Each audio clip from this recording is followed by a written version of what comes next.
In this video, we're going to be looking at Percy Bysshe Shelley's poem Mont Blanc and talking about how this poem reflects, on the one hand, Shelley's concept of poetic inspiration as a quote-unquote fading coal.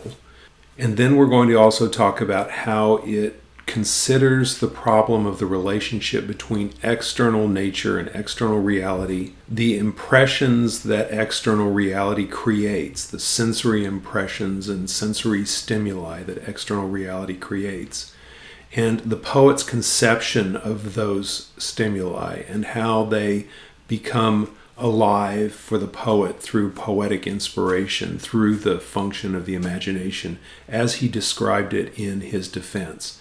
Remember, in the defense, the imagination is this power that operates as the harmony-producing power to the melody produced by nature playing on the senses. And then the imagination adds to that impression this additional power of harmony. That is the power that makes these sensory impressions new so that we can represent them in a way to make other people see them as if for the first time. It's important to keep in mind also the idea of the sublime. Remember, we've talked about the sublime several different times in the past. Remember that the sublime is essentially an ineffable experience. It's something that's beyond conception or expression. It's an experience of power. And you'll notice in Mont Blanc, the last part of the poem considers this nature of external power and its relationship to the human imagination. The initial moment of poetic inspiration for the poet is this moment of sublimity when the coal bursts into flame. But then one has to move away from this moment of sublimity in order to express it, because in its initial power, it's beyond expression. And we'll watch this poem start off with this sort of tumult of emotions in the long sentence that makes up the first verse paragraph of the poem, as the impressions just sort of tumble over one another the way the river tumbles over the stones, the way the river Arve tumbles over the stones in the ravine as it comes down from the mountain. And then as the poem goes on, it becomes more meditative and introspective as he moves away from that burst of sublime inspiration and starts to contemplate what this sublime inspiration means for the poetic mind and for its expression in the poem.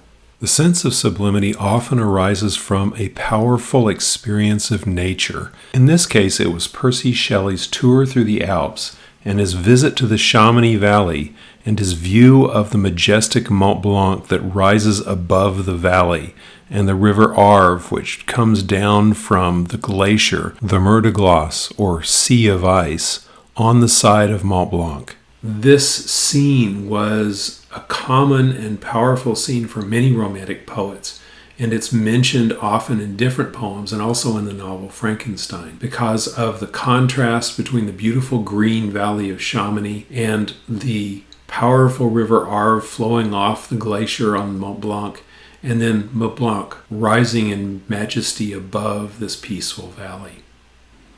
In their History of a 6 Weeks Tour, composed by Percy and Mary Shelley, describing their tour and their visit to Mont Blanc, and also in which Mont Blanc was first published, Percy Shelley describes the origin of this poem, and this passage appears on page 785 in a footnote at the bottom.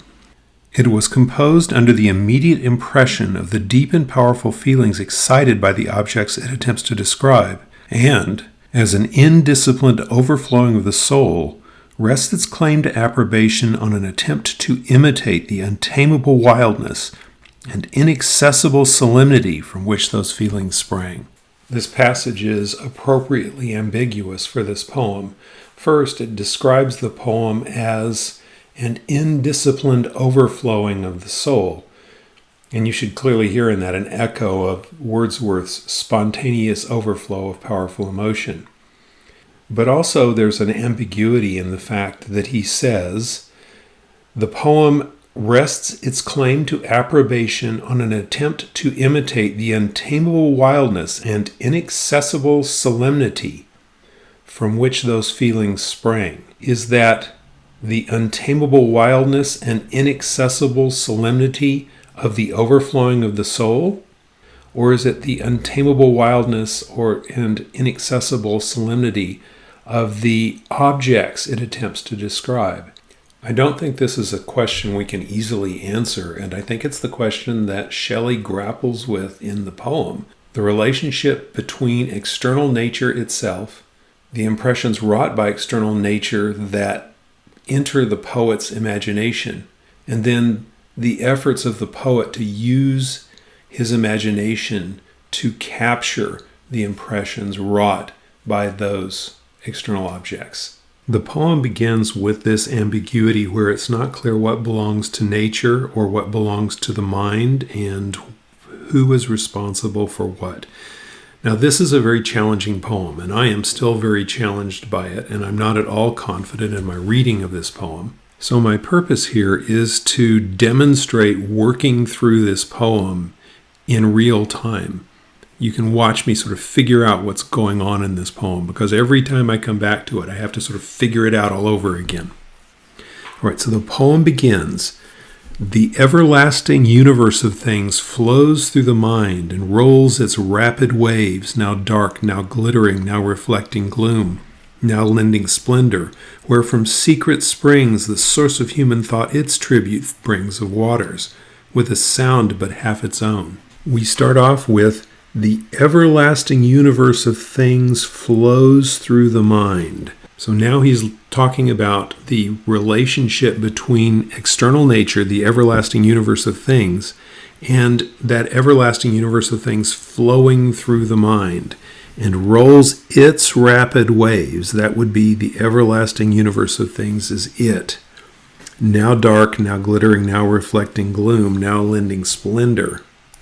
And then remember that this everlasting universe of things is now flowing through the mind. So this is the sensory impressions produced by things outside of the mind flowing through the mind.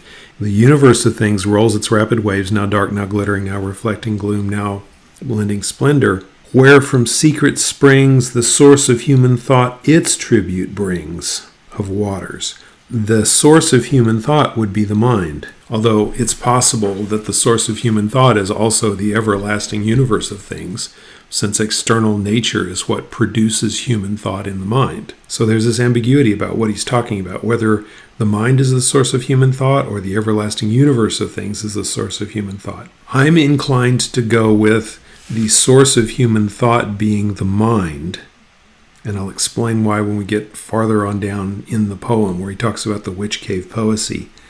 So the mind brings its tribute, and remember that a tribute is an amount of money or a gift of some sort that's given to someone of power or note. The source of human thought brings its tribute to the everlasting universe of things, and that tribute is metaphorical waters with a sound but half its own. Think back to the relationship between the imagination and external nature in the defense of poetry, when the poet is an Aeolian harp who is able to take the impressions of external nature and then add its own harmony to nature's melody. And so the sound but half its own means that part of the sound comes from the impressions of external nature, but some of it comes from the mind's imaginative tribute that it brings to nature. And then he makes a comparison. This is a simile, such as, the mind is like a feeble brook, which assumes in the wild woods and among the mountains lone, where waterfalls around it leap forever, where woods and winds contend, and a vast river over its rocks ceaselessly raves. So the feeble brook here is the mind, the source of human thought, which has gained power from the everlasting universe of things flowing through it. So the feeble brook is the source of human thought, and the source of human thought is the mind. So the everlasting universe of things flows through the mind, and the everlasting universe of things rolls its rapid waves, now dark, now glittering, now reflecting gloom, now lending splendor, through the mind, where from secret springs, that would be the imagination, the mind brings its own tribute of its own imaginative waters, and the combined external everlasting universe of things, and the tribute from secret springs of waters cause the river flowing through the mind to be like a river in nature, which grows from a feeble brook to a wild ranging river. I also want to point out something about this stanza, because I mentioned that this is a fading coal poem in which the initial overwhelming inspiration of the poet initiates the poem, but then the poem sort of fades away from that initial inspiration as it goes on. And you'll notice that in this particular case, he's talking about the rivers of the mind ceaselessly bursts and raves. And the lines of this stanza sort of burst and rave as well. They jump around like waters breaking over rocks. And so he's really trying to sort of show the tumult that comes from this overwhelming imaginative insight into the universe of things, and the difficulty of isolating which part of this is external nature and which part of this is the poet's own imaginative creation.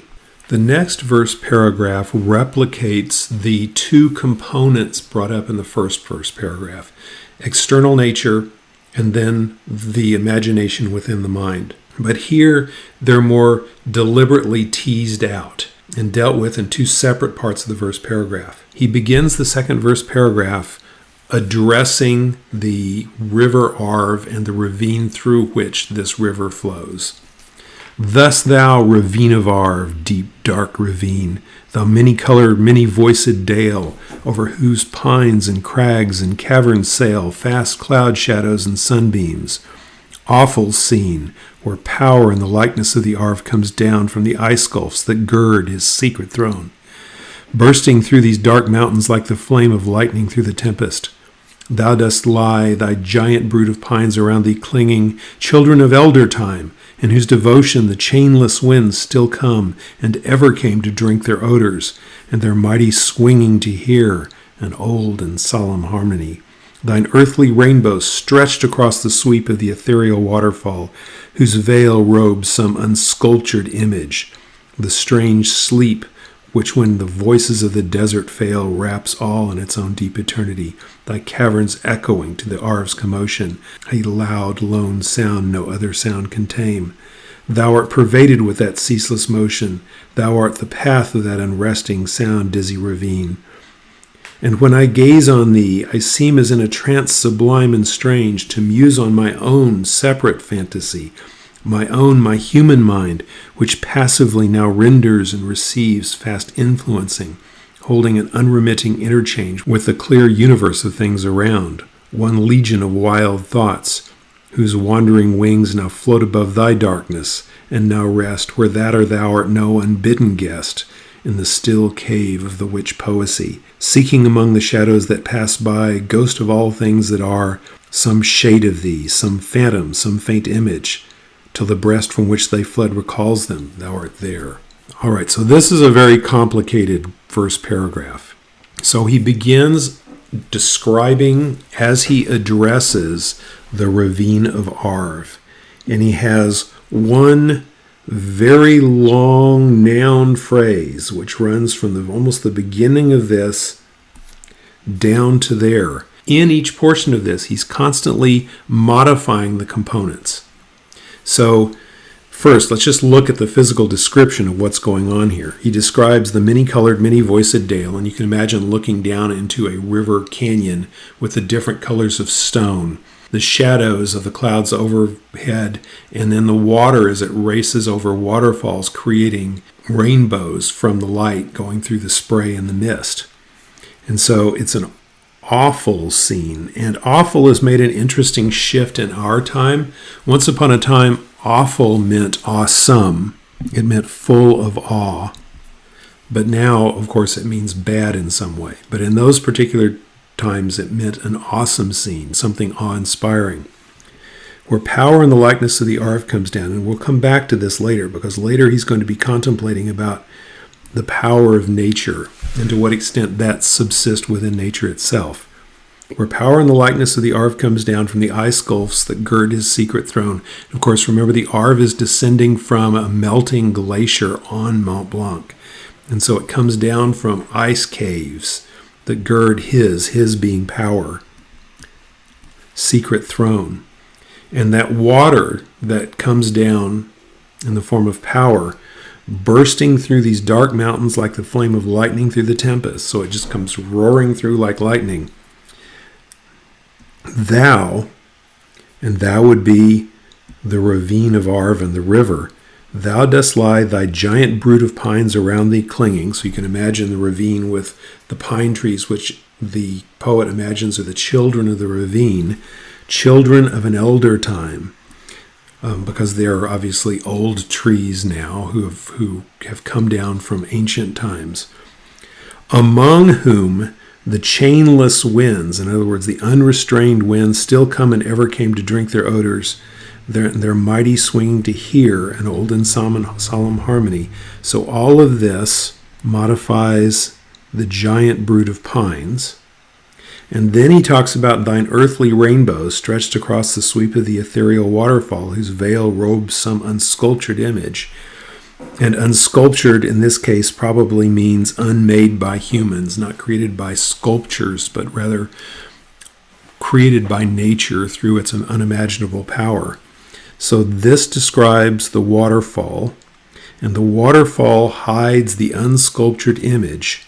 So the spray from the waterfall becomes a veil which robes some unsculptured image. Thy caverns, that would be the Arv's caverns, echoing to the Arv's commotion, a loud, lone sound no other sound can tame. Thou, ravine, art pervaded with that ceaseless motion. Thou art the path of that unresting sound, dizzy ravine. So the ravine is filled with this sound created by power in the likeness of the Arv, which is cascading through the ravine. And then the poem turns to the poet's impressions of this scene. And when I gaze on thee, so the poet is speaking in his own voice, gazing on the Arv, I seem as in a trance sublime and strange to muse on my own separate fantasy. And remember the word fantasy. We talked about this when we talked about the imagination in Coleridge and the relationship between fancy and imagination. Fantasy means the images created by external nature which are stored in the mind. And so he's now considering his own separate fantasy, the images that exist in his own mind, separate from the images of nature itself. So it's the images in his mind as opposed to and separate from external nature itself. And he is musing on the relationship between the images in his mind and external nature. My human mind, which passively now renders and receives fast influencing, holding an unremitting interchange with the clear universe of things around. One legion of wild thoughts whose wandering wings now float above thy darkness and now rest where that or thou art no unbidden guest in the still cave of the witch poesy. So in order to understand this image, you need to understand something about Plato's allegory of the cave, which Shelley is employing here. In The Republic, Plato proposes an allegory about how the philosopher relates to the world and to the people around him. So let's imagine, this is Plato's allegory. Let's imagine that there is a cave.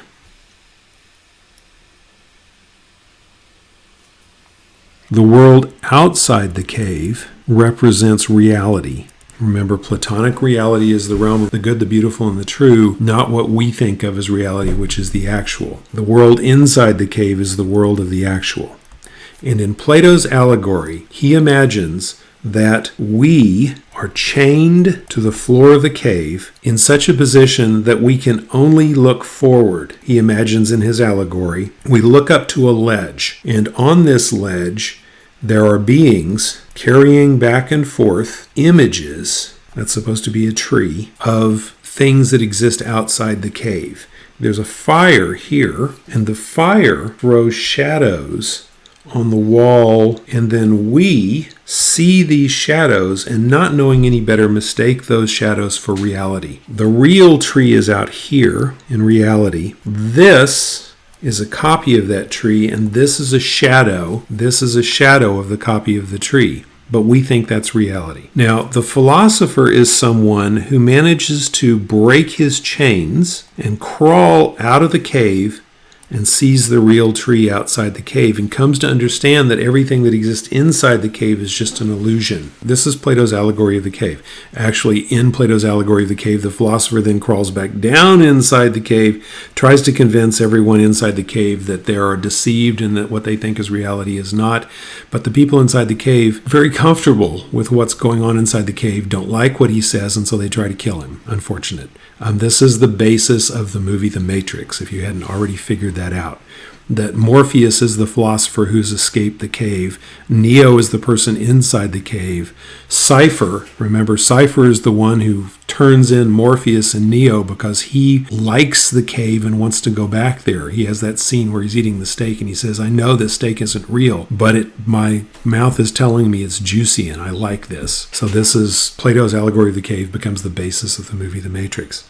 Now, how does that work in this poem? How does Shelley use Plato's allegory of the cave in order to capture his contemplation of the relationship between his mind and reality? Well, he doesn't use the allegory exactly the way Plato uses it. In Shelley's version of the allegory, as opposed to Plato's, the cave, rather than being the actual world, is my human mind. That is the still cave of the witch poesy. That would be where poetry, the witch poesy, the imagination exists within his human mind. And then the world outside of the cave is the clear universe of things around. And in that clear universe of things around is a legion of wild thoughts whose wandering wings now float above thy darkness and now rest where that or thou art no unbidden guest. A no unbidden guest means a welcome guest. But remember, he's using the trope litotes, denying the negative, which is potentially interesting here, although I haven't really done anything with it yet, in the still cave of the witch poesy. So the legion of wild thoughts originating in the clear universe of things around and float above thy darkness outside of the still cave of the witch poesy, outside of the poet's imagination, and now fly into the poet's imagination. So once again, we have a cave.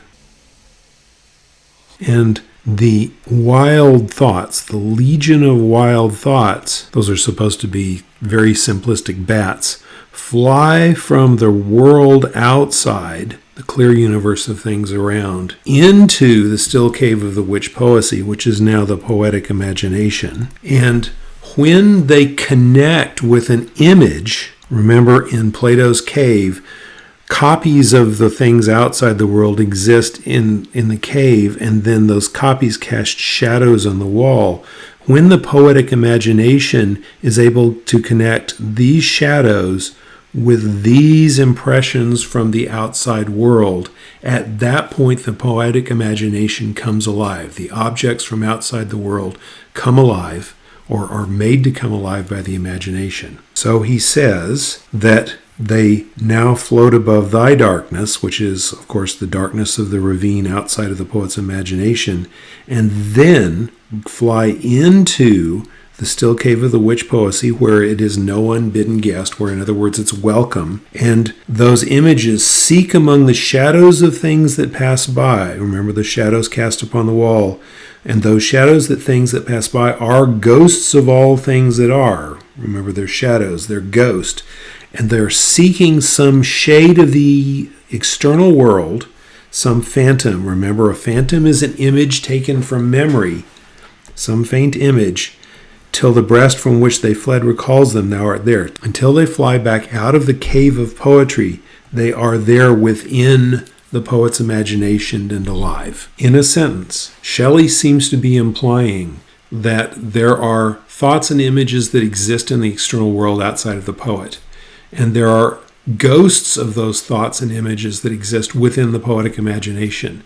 And when those impressions from the external world unite with their simulacra, their images inside the poet of the mind, at that point the imagination comes alive with inspiration. In the third verse paragraph, Shelley contemplates the relationship between the actual world that we experience and the eternal world, something similar to Plato's world of perfect forms. He says, "Some say that gleams of a remoter world visit the soul in sleep, that death is slumber, and that its shapes the busy thoughts outnumber of those who wake and live. I look on high. Has some unknown omnipotence unfurled the veil of life and death? Or do I lie in a dream, and does the mightier world of sleep spread far around and inaccessibly its circles? For the very spirit fails, driven like a homeless cloud from steep to steep that vanishes among the viewless gales." So the first lines of this verse paragraph show that there is a separation between the world that Shelley experiences directly and the eternal world where power lives. He says, "Some say that gleams of a more remote world visit the soul in sleep." So in other words, dreams or views of this eternal world, and that death is like sleep, and that the forms, the shapes, the eternal forms, the busy thoughts outnumber. So this is anastrophe. This is poetic inversion. So the shapes of the eternal world outnumber the busy thoughts of those who wake and live. And so the people in the actual world of experience, the living world, are caught up in the little thoughts that occupy them, but the eternal thoughts that occupy the eternal realm outnumber those. I look on high. So he's looking back up at the mountain and trying to contemplate what this mountain means. Has some unknown omnipotence unfurled the veil of life or death? Unfurled means unfolded. So is there an unknown omnipotence, a deity, over a superpower that has created a veil to separate the world of life where we live and the world of death, the eternal world? Or do I lie and dream, and does the mightier world of sleep spread far and round and inaccessibly its circles? Or am I in a dream encircled by the world of sleep, cutting me off from the real world? Because he's unable to pierce through the world of his own perception to the world of reality. The very spirit fails, driven like a homeless cloud from steep to steep that vanishes among the viewless gales. As he tries to imaginatively scale the mountain, his very spirit fails. But above all of that, the image of this eternal power, Mount Blanc, still snowy and serene, sits above all of that, outside of the ability of his imagination to capture it. And its world is unearthly, as he says. Its subject mountains, their unearthly forms pile around it, ice and rock, broad veils between of frozen floods, unfathomable deeps, blue as the overhanging heaven that spread and whined among the accumulated steeps, a desert peopled by the storms alone, save when the eagle brings some hunter's bone and the wolf tracks her there. How hideously its shapes are heaped around, rude, bare, and high, ghastly, scarred, and riven. Is this the scene where the old earthquake demon taught her young ruin? Were these their toys? Or did a sea of fire envelop this once silent snow? None can reply. All seems eternal now. The wilderness has a mysterious tongue which teaches awful doubt, or faith so mild, so solemn, so serene, that man may be but for such faith with nature reconciled. Thou hast a voice, great mountain, to repeal large codes of fraud and woe, not understood by all, but which the wise, the great and good interpret, or make felt, or deeply feel. Above the human realm, impenetrable to the human imagination, separated from humanity, where the only way a human can get there is if an eagle brings the bone of a dead human up there, peopled by the storms alone, he says. Desert peopled by the storms alone. So this realm exists outside of human comprehension, a playground for the gods, where the earthquake demon taught her young ruin. He says, this wilderness is a mysterious tongue which teaches awful doubt, or faith so mild. Awful doubt would be the ability to doubt the reality of the world that surrounds us and to believe in the awesomeness of the eternal realm represented by Mont Blanc, or faith so mild, so it's either an awful doubt or a mild faith, that man may be but for such faith with nature reconciled. But for such faith is glossed below to mean through such faith. In other words, that humans, because nature teaches them to doubt the meaning of the day-to-day world which surrounds them, it teaches them faith in something greater than themselves, which reconciles them to nature. And this ability to reconcile them to nature has the power to repeal large codes of fraud and woe. Remember that Shelley is a Godwin disciple. This belief in some power greater than humanity has the ability to repeal the human legislation which limits our ability to achieve greatness, not understood by all, but which the wise, the great, and the good interpret or make felt or deeply feel. So those great people who have the imagination in order to pierce through the realm of appearance and to see this greater realm of power represented by Mont Blanc and to bring it back to us have the power to create this faith which reconciles us with nature and repeals large codes of fraud and woe. And this is something that one might profitably compare with Wordsworth's Tintern Abbey and the idea in Wordsworth's Tintern Abbey that he finds in language and the nature of the sense, the nurse, the guide, the guardian of his heart and soul of all his moral being. So for Shelley, Mont Blanc represents the extra-human realm of power that reminds us that there is something beyond our day-to-day world and which is capable of repairing the damage that is done by human institutions and society. In the fourth verse paragraph, he turns first to his description of nature. The first several lines, all the way down to here, is a long list of the elements of nature. It's one long noun phrase which he is using in order to contrast the natural world with the power represented by Mont Blanc.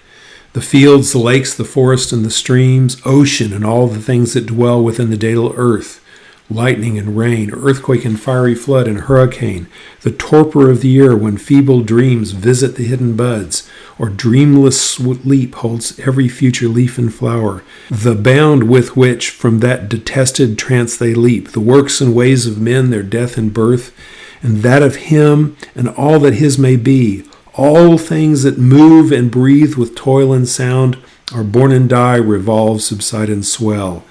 Power dwells apart in its tranquility. So power dwells apart from all of these things, remote, serene, and inaccessible. And this, the naked countenance of the earth on which I gaze, even these primeval mountains teach the adverting mind. The glaciers creep like snakes that watch their prey from their far fountains slow rolling on. There many a precipice, frost and the sun in scorn of mortal power have piled. Dome, pyramid, and pinnacle, a city of death, distinct with many a tower and wall impregnable of beaming ice. Yet not a city, but a flood of ruin is there, that from the boundaries of the sky rolls its perpetual stream. Vast pines are strewing its destined path, or in the mangled soil branchless and shattered stand. The rocks, drawn down from yon remotest waste, have overthrown the limits of the dead and living world, never to be reclaimed. The dwelling place of insects, beasts, and birds becomes its spoil. Their food and their retreat forever gone, so much of life and joy is lost.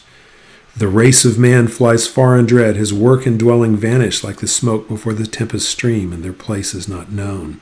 Below, vast caves shine in the rushing torrent's restless gleam, which from those secret chasms in tumult welling meet in the vale, and one majestic river, the breath and blood of distant lands, forever rolls its loud waters to the ocean waves, breathes its swift vapors to the circling air. The fourth verse paragraph contrasts the passing of time and the experience of earth with that which is timeless and exists outside of time and experience. So the first lines, the section that we've already alluded to as a long verb phrase, discusses all of the things that exist within experience, all the living things that dwell within the intricately created, datal means intricately created earth. And all of these things, even though they're things that have to do with nature, they also include the works and ways of man, their death and birth. And all things that move and breathe within the toil and sound are born and die, revolve, subside, and swell. There's a Shakespeare allusion there, by the way. From all of those things, power dwells apart in its tranquility, remote, serene, and inaccessible. Remember that the poet is considering the relationship between nature, external nature, and the mind of the perceiver, in this case, the mind of the poet. And he's trying to discover what the relationship is between these two things. And ultimately, he's considering the conflict between the idea that there is a phenomenal world that exists outside of human experience. And then the other idea is that everything in the world exists only as it comes into human experience. It's between, what's known as the phenomenal and the noumenal world. The phenomenal world, the world as it can be perceived by humans, and the noumenal world, the world as it exists in itself. This world is the world that we experience. And the world outside of that is the timeless world. We can think of it as a geological epoch, time that exists outside of human experience, that pre-existed humans and will exist after humans existed. And the possibility of this world, as indicated by Mont Blanc, which exists remote, serene, and inaccessible, is what teaches the adverting mind. The Norton Anthology glosses this as observant, but adverting literally means to turn toward. So it's not just someone who observes it, but someone who actively starts to think about it and engages it cognitively. And so he then turns to look at this world, and he first starts to call it a city of death. And he talks about it in terms of a city with towers and walls impregnable of beaming ice. Yet not a city, but a flood of ruin, because it's not a city. It's not something that exists within human experience. That's his point. It's remote, serene, and inaccessible. It's outside of human experience. And the fact that it's outside of human experience, the fact that it cannot be comprehended by the human mind, is what teaches the adverting mind, is what exists in this perpetual stream in a time scale that humans can't comprehend or experience. So ultimately, if we go back up, this faith is what helps repeal the large codes of fraud and woe. This awareness that there is a time scale beyond human experience. In the fifth verse paragraph, Shelley continues, Mont Blanc yet gleams on high. The power is there, the still and solemn power of many sights and many sounds and much of life and death. In the calm darkness of moonless nights and the lone glare of day, the snows descend upon that mountain. None beholds them there, nor when the flakes burn in the sinking sun or the starbeams dart through them. Winds contend silently there and heap the snow with breath rapid and strong, but silently. Its home the voiceless lightning in these solitudes keeps innocently, and like vapor broods over the snow. The secret strength of things which governs thought, and to the infinite dome of heaven is as law inhabits thee. And what were thou, and earth, and stars, and sea, if to the human mind's imaginings, silence and solitude were vacancy?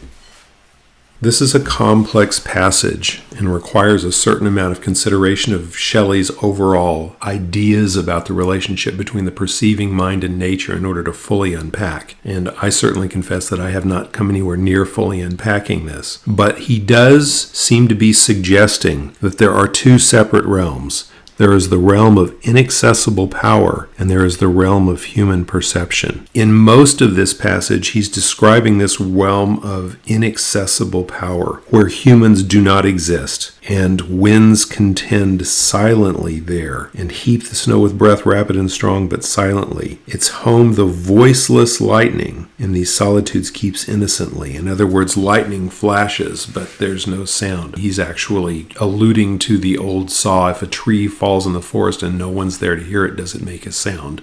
And his suggestion is that because no one is there to hear it, it is silent because there's no human to hear it. But nevertheless, it does occur because none beholds them there, but everything does happen. So the world does exist outside of human experience. And then he asks this question. He says, "And what were thou on earth and stars and sea, if to the human mind's imaginings silence and solitude were vacancy?"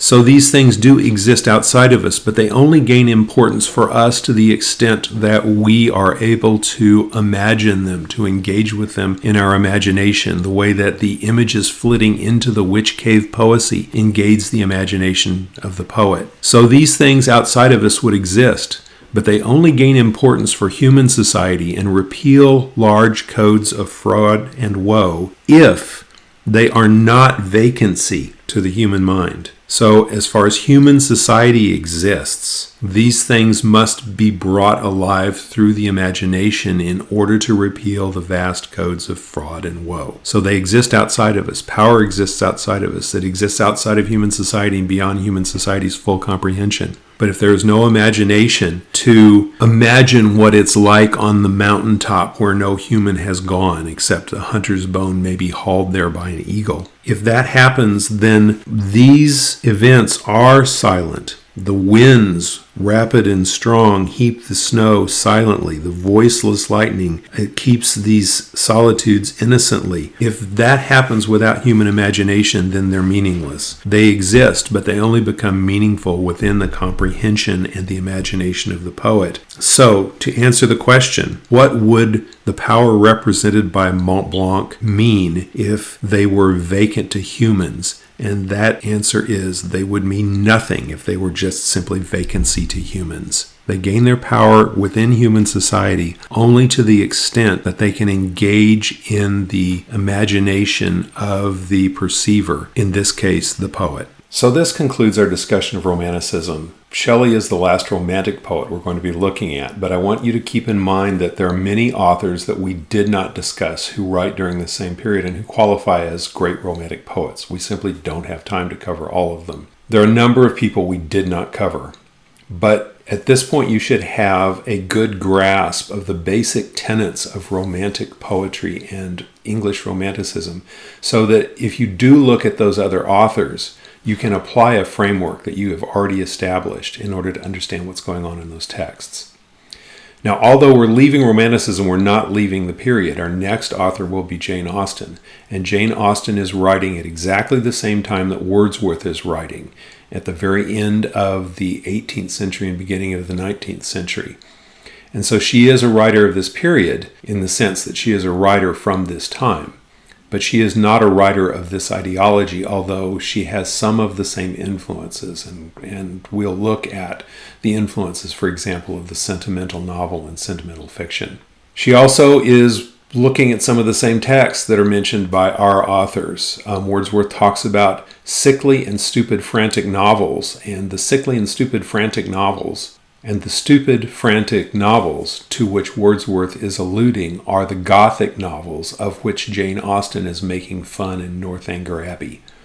So she is not writing within the same tradition or guided by the same ideology, but she is writing during the same time and has many of the same social influences: the Revolution, the Napoleonic Wars, the disruption of English society that guide Wordsworth, Coleridge, Keats, and Shelley in their political theories and in their reaction to what's going on in English society at the same time.